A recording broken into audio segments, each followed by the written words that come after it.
Today we're talking about identity theft. We hear about this in the news all the time. However, rarely, if ever, do we hear how it happens, why it happens, and how to stop it from happening. So with us today is Craig Taylor, CEO and co-founder of CyberHoot, a cybersecurity awareness and training company for MSPs and small businesses to help combat identity theft and a whole lot of other cyber attacks. So Craig, welcome. Can you explain identity theft for us, please? Absolutely, Mike. This is a All right. topic that I love talking about because it's such an easy fix. Identity theft over the last few years has become so much more prevalent due to the large amount of financial data stolen in major breaches. If you think back just in the last few years, you can remember Experian was breached, Equifax was breached, Capital One was breached, to name just a few financial companies. And that left our financial information exposed online. And with that comes the potential for identity theft. This is where your credentials and credit history are used to take out credit in your name in the form of a credit card or a loan. In other cases, hackers will use your financial data to file your taxes for a refund from the IRS. Now, to do this, you're wondering, how does this happen? Well, people need access to your full name, address, social security number, and some of your credit history, all of the things stolen in the three breaches I mentioned.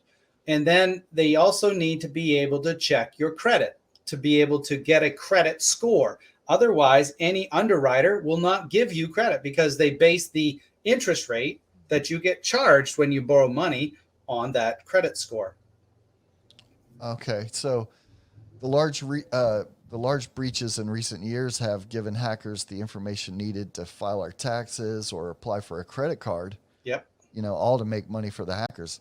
But Craig, with the information already out there, isn't it impossible to stop identity theft from happening?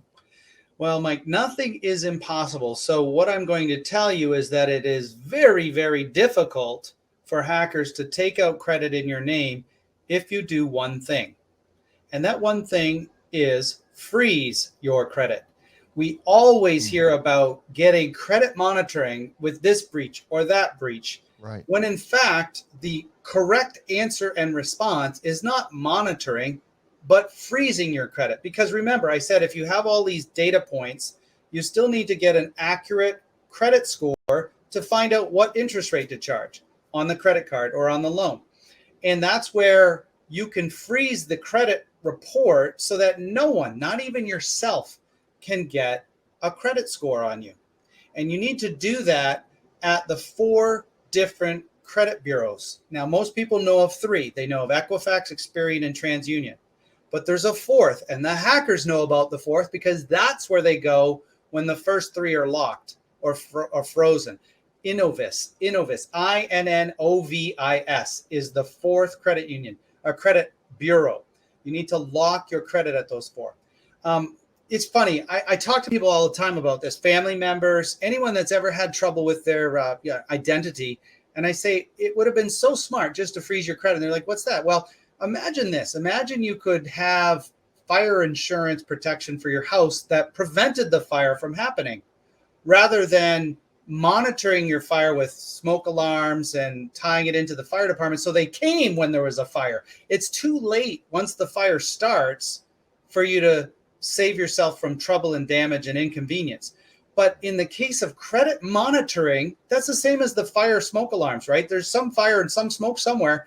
You want to put it out early and quick, but in credit, it's too late. So freeze it. That's an absolute, because again, you're blocking that credit check to get the interest rate, to set the interest rate.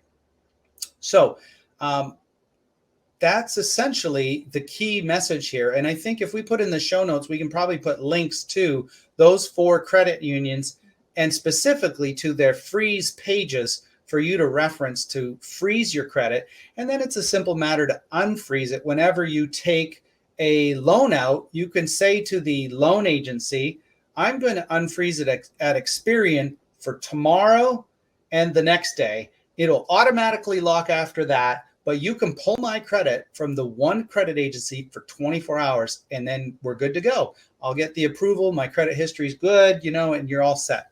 Okay, Craig. So you told us about the importance of freezing, not just monitoring, but freezing, which is excellent advice. Is there other things that you can do? Yes, in fact, there's really a lot of other things that are considered best practices that every company ought to do for their employees.